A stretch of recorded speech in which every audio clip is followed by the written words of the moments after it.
یعنی مونځ کوي او په زړه کې دا یره ده که دا اوس قبول نشي، روجې نیسي که دا قبولی نشي، تلاوت کوي که دا قبول نشي، صدقه زکات هر عمل چې دی. او حدیث کې راځي، امام احمد دا حدیث راوړی دی، امام ترمذي هم راوړی دی، چې عایشه رضی الله عنها رسول الله صلی الله علیه وسلم نه تپوس کړی د آیتونو مبارک، وی یا رسول الله دا الله چې وی والذین یؤتون ما آتوا وقلوبهم وجله، او هغه کسان چې کوي هغه څه چې څه کوي او زړونه یې یېرېږي، د دوی نه مراد دغه کسان دي دا غلاګانې چې کوي او دا زناګانې چې کوي او دا شراب چې څکي او دی د الله نه بیا یېرېږي چې دا خو ما ګورولو. هغه ورته وایي نه، د صدیق لور وی دغه مطلب یې نه دی کوم چې تا ذهن کې اغستی،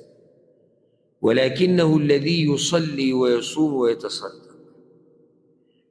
دې نه مراد هغه کس دی چې مونځ هم کوي، روجې هم نیسي، صدقې هم ورکوي، وهو یخاف الله، د الله نه چې زما دا عمل به قبول شي او که نه. زمونږ سره خو به دغه یره نه وي، زمونږ خو خبره صرف د عمل کولو نه پاتې ده، کول او بیا یقیني څه دي. کیدای شي څوک د سره جګړه هم وکړي که په دې کې د ورسره خبره وکړه چې رو راسي ستا د عمل به الله قبول کړی که نه به یې، کیدای شي په دې سره جګړه وکړي، ګزار ته باید وکړي، تا ته زه څه ښکارم. خبره خو صرف دې نه پاتې دی چې زه یې وکړم،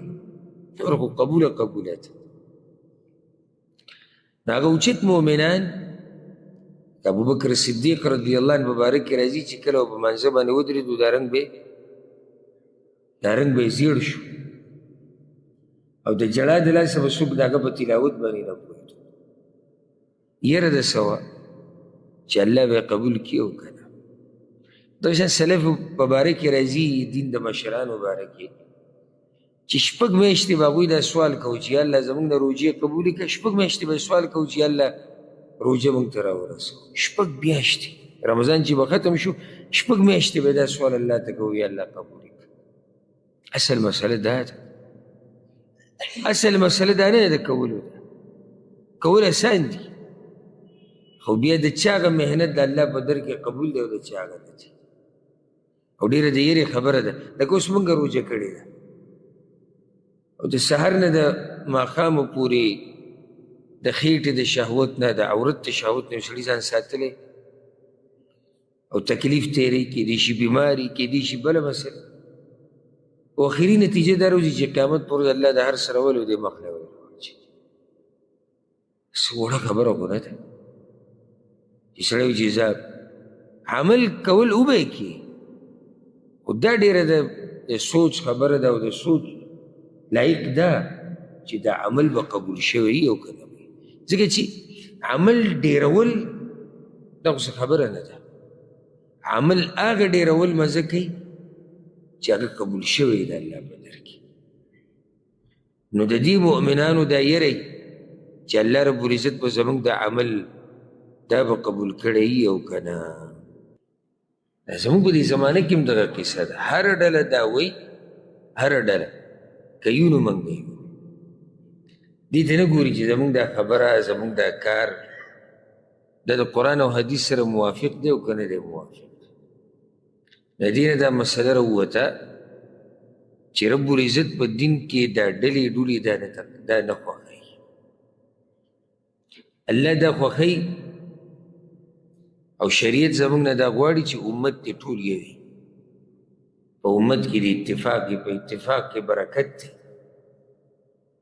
او په اختلاف سره او په فرقو سره او په ډلو سره برکت ختمیږي. په ډلو سره، په اختلاف سره او په فرقو سره برکت ختمیږي او په اتفاق سره برکت راځي. اوس الله رب العزت خپل پیغمبر ته دا وایي چې ته دغه خلک د دوی په دې ګمراهۍ کې پرېږده. او ګمراهي د هغوی څه وه؟ نه، ګمراهي د هغوی دا وه، دغه یې ګمراهي وه. ګمراهي د هغوی دا وه چې په ډلو کې تقسیم شوي وو. اعوذ بالله من الشیطان الرجیم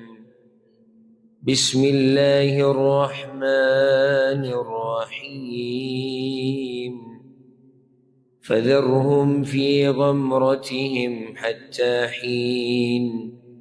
نو پرید دوی پا گمراهی د دوی کی تر یو وخت پوری گمراهی د دوی کی یا غفلت د دوی کی یو وخت پوری پرید چې څومره وخت الله رب العزت لیکلی او د الله دا طریقه ده چې هغه وخت ورکوي ایحسبون انما نمدهم به من مال وبنین ایا ګمان کوي دوی چې بېشک هغه چې زیات ورکوو موږ دوی ته د مال او د زامنونه نسارع لهم فی الخیرات ګینې په تادۍ سره ورکوو موږ دوی ته په نیک عملو کې بل لا یشعرون بلکې دوی نه پوهیږي مطلب د دې آیت دا دی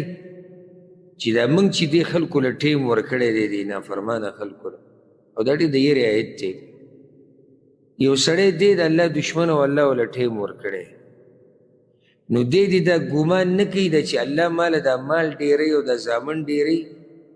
دا به زه نیک عمل یم جو الله راله ځکه دا هر څه راکوي نسارع لهم فی الخیرات په تادۍ سره ورکوو موږ دوی ته نعمتونه اوچت څه ښایسته ژوند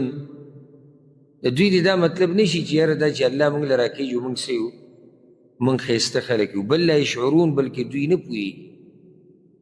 دوی نه پوهېږي په دې خبره باندې چې دا خو د الله رب العزت د رانیوو یوه طریقه ده او الله چې دوی له دا مهلت ورکړی دی او دا نعمتونه یې ورکړي دي نو دا هم دې دپاره ورکړي دي چې دوی ښه په دې سرکشۍ کې ورننوځي اوس الله رب العزت د دوی په مقابله کې د اوچتو مؤمنانو یو څو صفات ذکر کوي ان الذین هم من خشیة ربهم مشفقون یقینا هغه کسان چې هغوی د وجې د یېرې د رب خپل نه ډېر یېرېدونکي دي د مؤمنانو شان اولنی صفت ذکر شو چې دوی د الله نه ډېر یېرېږي بلکې دا مسله یاده کوي د دین دا مسله نه د دې بنیاد چې د هغه د الله رب العزت نه په یېره باندې یېره کولو باندې ولاړ دی بنیاد د دې دین هغه دا دی که موږ نه څوک تپوس وکړي چې مونځ دې ولې کوو حرام ولې نه خورې اوس ولې دلته ناستې درس ته یا روژه دې ولې نیولې ده یا داسې نور عبادات نو د هغې بنیادي وجه د الله رب العزت نه یاره چې کله د پکې دا عبادت و د الله نه یېرېدې نو ته بیا د لویې برخې خاوند او الله د باندې بیا لوی احسان کړی اولنی صفت دلته د هغوی دا ذکر شو والذین هم بآیات ربهم یؤمنون او کسان چې هغوی په آیتونو د رب خپل ایمان لري والذین هم بربهم لا یشرکون او هغه کسان چې هغوی د رب خپل سره برخدار نه جوړوي دا شو سلورم صفت که دریم صفت دریم صفت یو دوی د خپل رب نه یېرېږي دوی د الله دویمه ده چې د الله په آیتونو باندې ایمان راوړي او دریمه ده چې د الله سره شرک نه کوي والذین یؤتون ما آتوا او هغه کسان چې ورکوي هغه څه چې کمې ورکړل یعنی کوي هغه عملونه کمې چې وکړل هر عبادت یې چې وکړو هر نیک عمل یې چې وکړو هغه یې وکړو حال دی وقلوبهم وجله او زړونه د هغوی یریدونکي انهم الى ربهم راجعون چې یقینا دوی به خپل رب طرف ته ورګرځي کئی نیک عمل او یریږي کئی نیک عمل او یریږي د الله نه والذین یؤتون ما آتوا وقلوبهم وجله هغه څه چې که مال لګوي د الله په لار کې، که بدن لګوي د الله په لار کې، که هر عمل کوي، نو سره د دې عمله الله وایي د دوی زړونه چې دی هغه به یره کړي چې موږ خو الله ته واپس کېدونکي. نو د دې یرې نه مراد دلته هغه یره د نه قبلېدو ده، یعنې مونځ کوي او په زړه کې دا یره ده که دا اوس قبول نه شي، روجې نیسي که دا قبول یې نه شي، تلاوت کوي که دا قبول نه شي، صدقه زکات هر عمل چې دی. او حدیث کې راځي، امام احمد دا حدیث راوړی دی، امام ترمذي هم راوړی دی، چې عایشه رضی الله عنها رسول الله صلی الله علیه وسلم نه تپوس کړی و دې ایتونو مبارک، وی یا رسول الله دا الله چې وی والذین یؤتون ما آتوا وقلوبهم وجله، او هغه کسان چې کوي هغه څه چې څه کوي او زړونه یې یریږي، د دوی نه مراد دغه کسان دي دا غلاګانې چې کوي او دا زناګانې چې کوي او دا شراب چې څکي او دې د الله نه بیا یریږي چې دا خو ما ګورولو. هغه ورته وایي نه، د صدیق لور وی دغه مطلب یې نه دی کوم چې تا ذهن کې اخیستی، ولکنه الذي يصلي ويصوم ويتصدق. دې نه مراد هغه کس دی چې مونځ هم کوي، روجې هم نیسي، صدقې هم ورکوي، وهو یخاف الله د الله نه چې زما د عمل به قبول شي او که نه. زمونږ سره خو به دغه یره نه وي، زمونږ خو خبره صرف د عمل کولو نه پاتې ده، کول او بیا یقیني څه دي. کیدای شي څوک درسره جګړه هم وکړي که په دې کې د ورسره خبره وکړه چې رو راسي ستا د عمل به الله قبول کړی که نه به یې، کیدای شي په دې سره جګړه وکړي، ګزار د باندې وکړي، تا ته زه څه ښکارم. خبره خو صرف دې نه پاتې دی چې زه یې وکړم، نور خو قبوله ده. هغه اوچت مؤمنان ابوبکر صدیق رضی الله عنه مبارک کې راځي چې کله په منځه باندې ودرېدو دا رنګ به یې زیړ شو او د جړا د لاسه به څوک د هغه په تلاوت باندې نه پوهېدو. یره د څه وه چې الله به یې قبول کړي او که نه. دا شان سلف په باره کې راځي، دین د مشرانو باره کې، چې شپږ میاشتې به هغوی دا سوال کوو چې یا الله زموږ نه روجې قبولې کړه، شپږ میاشتې به سوال کوو چې یا الله روجه موږ ته راورسوه. شپږ میاشتې رمضان چې به ختم شو، شپږ میاشتې به دا سوال الله ته کوو یا الله قبول کړه. اصل مسله دا ده، اصل مسله دا نه ده کولو ده، کول اسان دي، خو بیا د چا هغه محنت د الله په در کې قبول دی او د چا هغه نه دي. او ډېره د یېرې خبره ده، لکه اوس موږ روجه کړې ده او د سحر نه د ماښامو پورې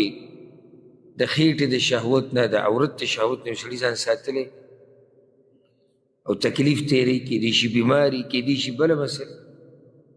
او اخري نتیجه دا راوځي چې قیامت پر ورځ الله د هر څه راولي او دې مخ نه ورواچوي. څه وړه خبره خو نه ده چې سړی وایي چې زه عمل کول وبه یې کړي، خو دا ډېره د سوچ خبره ده او د سوچ لایق ده چې دا عمل به قبول شوی او که نه وي، ځکه چې عمل ډېرول دا خو څه خبره نه ده. عمل هغه ډېرول مزه کوي چې هغه قبول شوی د الله په در کې. نو د دې مؤمنانو دا یری چې الله رب العزت به زموږ د عمل دا به قبول کړی او که نه. اولئک یسارعون فی الخیرات، دغه کسان تادي کوي په نیکیانو کې، وهم لها سابقون، او دوی هغې ته مخکې کېدونکي دي. دا بل صفت د دوی بیان شو چې دوی په نیکیانو کولو کې تادي کوي، او په دې باندې خبره دی نږدې ورځو کې شی. الله رب العزت قرآن کې په دې باندې امر کړی ځای په ځای. سورة آل عمران کې دی وسارعو، تادي وکئ. سورة الحدید کې دی سابقو، د یو بل نه مخکې شي په نیکیانو کې. نو دوی مخکې کېږي نیکیانو ته او هغې ته مخکې کېدونکي دي، یعنې توفیق ول الله ورکوي، طاقت ول الله ورکوي. دا طاقت ګوره انسان له الله ورکوي، ګوره که الله د طاقت ورنکړي والله که ته زما نه 15 منټ هم کېناستې پنځه منټه کله سړی سوچ وکړي یو عبادت ته که نه لکه هسې که یو سړی دې سوچ وکړي دې ته چې ته درس کوه د ماسپښین نه د هغه ماښام پورې د روژې په خوله اسان کار دی که نه ناسته و د بس پکې زه وینم کله یو طرف ته اوړي او کله بل طرف ته اوړي دا ټول د الله رب العزت توفیق دی چې کله هم ته نیکیانو کې تادي کې رب به دې پکې باقي کوي قرآن کې را به شي جز عامه کې الله رب العزت دا خبره ذکر کړي فسنیسره للیسرا الله وایي دته به موږ نیکیانې کول هغه اسان چې څومره ته دینداره وي الله ته د دینداري کول اسانه او څومره چې د دین نه لرې وي نو د دینداري کول دا ګران شي زه درته الله دې په موږ پردې راواچي او داسې حالاتو نه الله موږ ساتي کله په انسان دا دینداري دومره ګرانه شي چې دا یو ټکی سبحان الله ویل ورته داسې ښکاري لکه د احد غر چې اوچت دا یو ټکی نه استغفر الله استغفر الله ویل دته داسې ښکاري لکه پته نشي لکه اسمان ته چې فتح دي دومره ګرانه شي او بل طرف ته به یو سړی ویني به مال ځان هر څه قرباني د الله دین دپاره فرق څه دی د کوشش کړې د الله ورته اسانه کړې ده نو الله یې اسانوي الله دې موږ ته اسانه کړي ولا نکلف نفسا الا وسعها او تکلیف نه ورکوو موږ یو نفس ته مګر په اندازه د طاقت د هغه یو نفس موږ دومره بوج ږدو څومره چې هغه اوچتولی شي دا خبره الله ولې وکړه چې یعنې د الله رب العزت دا دین چې کوم رالیږلی شوی دی د ستاسو د وس نه بهر نه دی الله چا سره ظلم خو نه کوي څومره دینداري چې الله موږ ته ویلي ده که نه دا خبره یاده کړي هغه زموږ په وس کې ده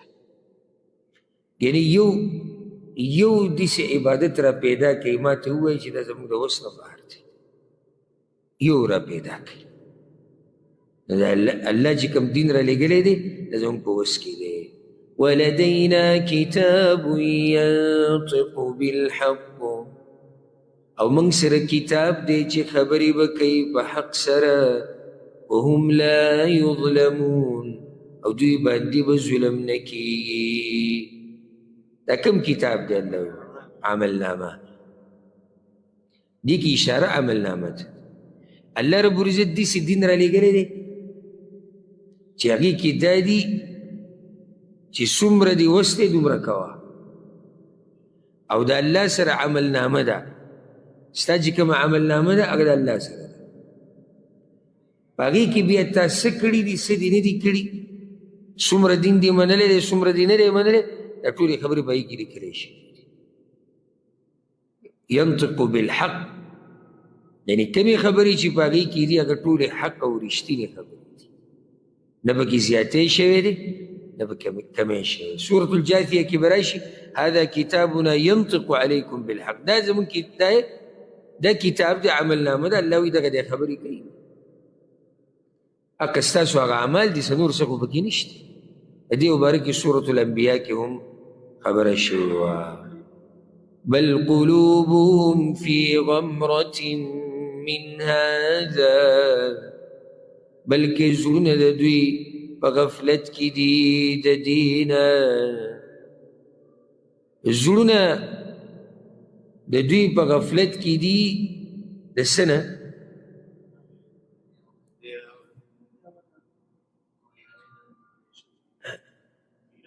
د دې کتاب نه بارک الله فیک د دوی د زړونه چې دي دا په غفلت کې دي د دې آیتونو نه د دې هدایت د دې خبرو نه د الله چې دا یره ورکوي د دې نه د پیغمبر د دې نصیحتونو نه د دې هر څه نه د دوی د زړونه چې دا په غفلت کې دي ولهم اعمال من دون ذلك او دوی لره نور عملونه دي سوا د دینه هم لها عاملون چې دوی هغې لره کوونکي دي یوازې دا نه چې دوی په شرک کې اخته دي الله وایي د شرک نه علاوه هم دوی په نورو ګناهونو کې اخته دي چې دوی یې کوي الله دې سې هغه ګناهونه ونه وایي چې ګناهونه څه دي چې دوی کوي خو د دې نه علاوه هم دي دې کې مقصد یره ورکول دي. لکه ته یو سړي ته دا ووایې که نه تا خو بل کار هم کړی دی نو په زړه کې څه پیدا شي؟ یره پیدا شي چې دا ما کوم کار کړی نو ده ته د هغه چې څومره بد کارونه دې ته معلوم وي د هغه ټول مخې ته شي. کیدای شي د هغه یادوي کیدای شي د هغه یادوي د هغه یادوي. نو الله وایي یوازې شرک خو نه دی چې دوی کړی دی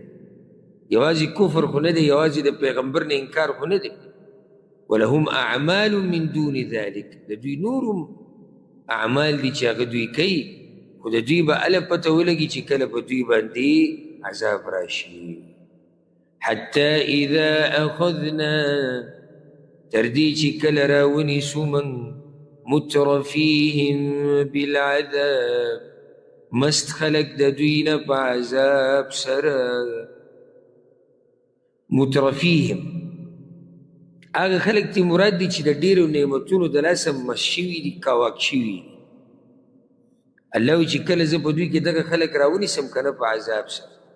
اذا هم یجأرون دغه وخت به دوی کړنجېږي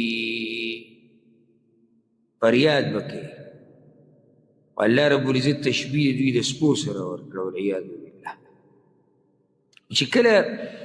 د انسان د خپل خالق نه لرې شي او د خپل رب نه کوي نو دی بیا د زناورو نه هم بدتر شي ځکه چې هغه زناور هم د الله نافرماني خو نه کوي که او تسبیح د الله بیانوي او چې کله دا انسان الله ته نږدې شي که نه او دی د الله په خاصو بندګانو کې شي نو دی د ملایکو د مرتبې نه هم اوچت شي. لا تجأروا اليوم مکړنجېږئ نن ورځ انکم منا لا تنصرون یقینا تاسو سره به زموږ د طرف نه مرسته نشي کېدی. نن چغې مه وایئ قد كانت آياتي تتلى عليكم یقینا وایتونه زما لوستی کېدو به په تاسو باندې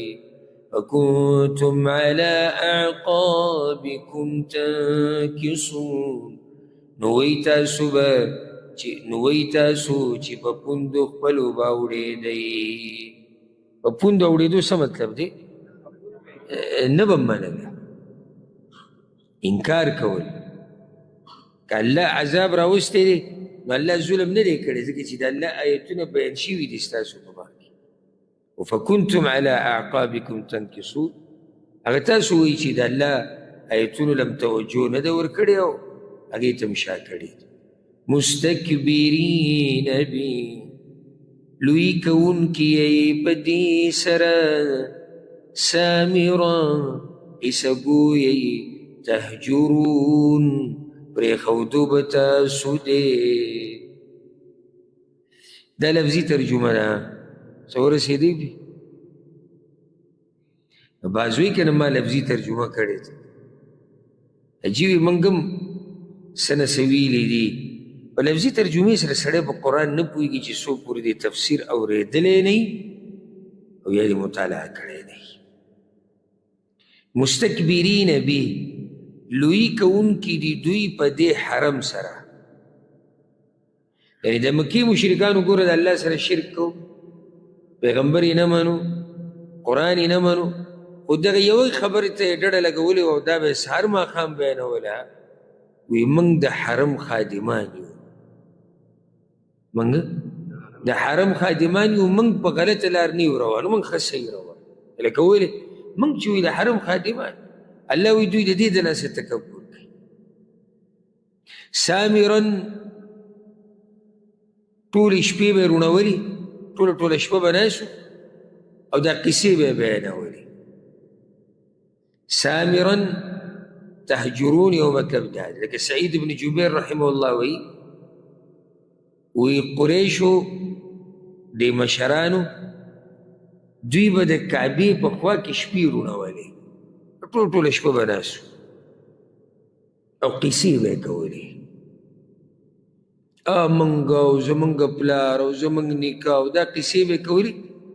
او عجیبه دا دی چې د ټوله شپه کې به یو طواف هم نه کوو یعنی عبادت نشتی طواف نشتی خو تکبر دی تکبر د څه د لاسه دی چې موږ د حرم خادمان یو نن دې مزې نشته پېشمنۍ دې نه دی کړی ها نو تکبر کوي د څه د لاسه د حرم د خدمت د لاسه بیا ټوله شپه ناستې او څه کوي قصې کوي تهجرون دو مطلبه دي یو دا چې تاسو پالتو خبرې کوئ هغه ټوله شپه چې تاسو ناستې او دا کومې قصې چې کوئ که نه نو دغه ټولې پالتو دي ټولې هغه خبرې دي چې د هغې څه فایده نشته بلکې دروغ پکې دي دویم مطلب تهجرون د هجرت نشو او تاسو پرېږدئ دا قرآن قرآن هم پرېښودی دی قرآن له توجه نه ورکوئ یا مراد دی پیغمبر دی پیغمبر له توجه نه ورکوئ د هغه نه مخ اړولی چې حدیثې ویلي دي وی مستکبرین به د دې مطلب دا دی چې تاسو تکبر کوئ او مخ هم اړولی دی د پیغمبر نه یا د قرآن نه مستکبرین به د دې مطلب وی دا دی افلم يدبروا القول ایا بس سوچ نه کوي دوی په دې وینا کې وینا قرآن ام جاءهم ما لم يأت آباءهم الأولين کنه راغلی دی دوی ته هغه څه چې نه دی راغلی پلارانو د دوی پخوانو ته د دې مطلب دا دی چې دوی په دې خبرو کې او په دې قرآن کې سوچ ولې نه کوي دا څه اول پیر خو پیغمبر نه دی رالیږلی الله ځمکې ته پخواني چې کوم دي د دوی پلار نیکه ولې په هغه وخت کې انبیا نه دي راغلي کتابونه نه دي راکوشي نو دوی چې انکار کوي د دې قرآن نه او دی شاته پرېښودی دی نو ولې دوی دا وایي چې زموږ پلار نیکه ته داسې خبرې نه دي راغلي که څنګه دا خبرې خو پخوا هم راغلي دي رسول صلی الله علیه وسلم ساولنی پیغمبر خو نه دی چې الله رالیږلی دی ځمکې ام لم یعرفوا رسولهم ای دوی نه دی پیژندلی رسول خپل فهم له منکرون بس چې دوی هغه لره ناشنا ګڼونکي دي دوی د پیغمبر نه پیژني که څنګه ام لم یعرفوا رسوله د دې د لاسه ګوره دوی د حق نه پاتې شو نه دا خبره الله ګوره د زورنې نه کوي ځکه چې دا کم سړی چې دوی نه مني دی د چا په خاندان کې دی همدغه قریشو کې دی که پیدا شوی کوم ځای کې دی دقه مکه کې دی لوی شوی کوم ځای کې دی دقه مکه کې دی نو دوی اصل نسل پیژني دوی د هغه حسب او نسب پیژني دوی د هغه اخلاق او خوی او کردار او هر څه پیژني نو الله وایي چې د دوی چې د پیغمبر د منلو نه انکار کوي ګوره دوی د پیغمبر پیژني نه که څنګه اول پیری لیدلی دی چېرې دا څوک راغلی ام یقولون به جنه آیا وایي دوی په ده باندې لیونتوب دی دوی بوی دا سړی څه دی لیونی شوی دی یا جنه مطلب پیریان دي بل جاءهم بالحق بلکې راوړی دی دوی ته حق واکثرهم للحق کارهون او ډېر د دوی حق لره بد ګڼونکي دي اصل خبره دا ده لیدلی څه نشتي نه پې پیریان دي نه لیونی دی نه دا چې دوی یې پیژني نه خبره اصل دا ده چې د پیغمبر حق راوړی دی او د دوی حق بدی شي ولو اتبع الحق اهواءهم او کروان شوی حق په خواهشاتو د دوی پسې لفسدت السماوات والارض پس خامخا وران شوي به وي اسمانونه او ځمکه ومن فیهن او هغه څوک چې په دې کې دي. داسې خو نشي کېدی چې حق اوس د دوی په خواهشاتو پسې روان شي. که داسې شوی نو څه چل به وشي؟ ځمکه او اسمانونه به ټول وران شي، دا کائنات به ټول ګډوډ شي، ځکه چې د دوی خو عجیبه خواهشات دي،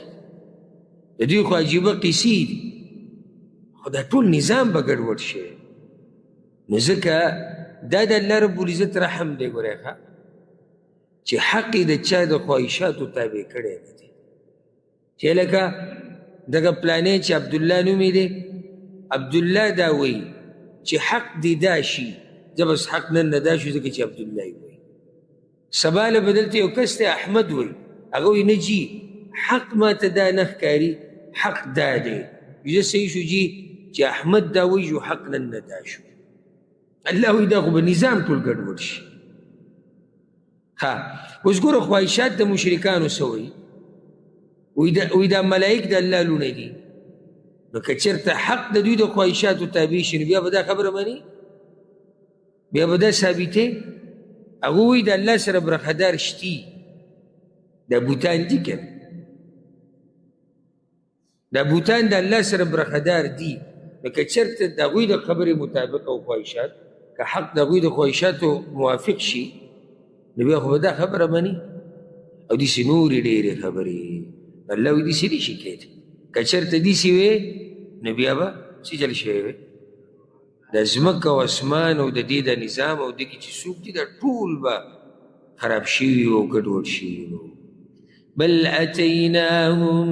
بذکرهم، بلکې راوړی دی موږ دوی ته نصیحت د دوی، فهم عن ذکرهم معرضون،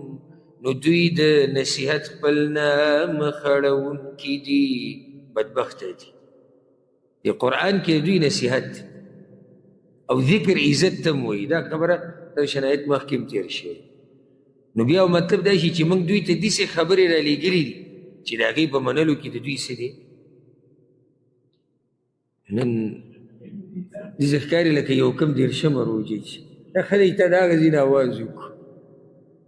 موږ دوی ته داسې کتاب لیږلی دی چې هغه کتاب منلو کې د دوی عزت دی.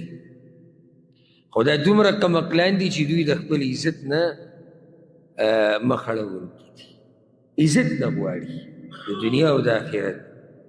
ام تسألوهم خرجا، ایا غواړي ته د دوی نه مزدوري؟ فخراج ربک خیر، نو مزدوري د رب ستا غوره ده. وهو خیر الرازقین،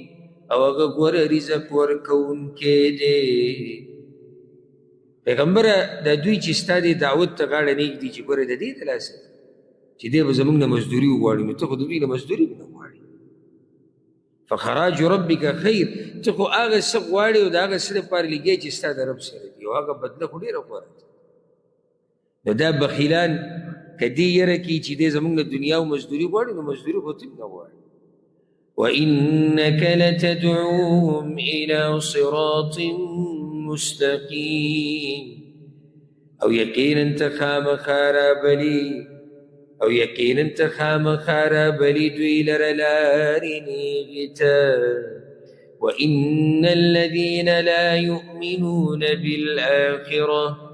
او یقینا هغه کسان چې ایمان نه راوړي په آخرت باندې، عن الصراط لناکبون، د نیغې لارې نه خامخا اوړېدونکي دي. چې څوک په آخرت باندې ایمان نه راوړي نو په نیغه لار خو هغه پاتې کېدی نه شي، به لازم د نیغې لارې نه اوړي. ولو رحمناهم، او که چېرته رحم وکړو موږ په دوی باندې، وکشفنا ما بهم من ضر، او لرې کړو هغه څه چې په دوی باندې څه تکلیف دی، للجوا فی طغیانهم،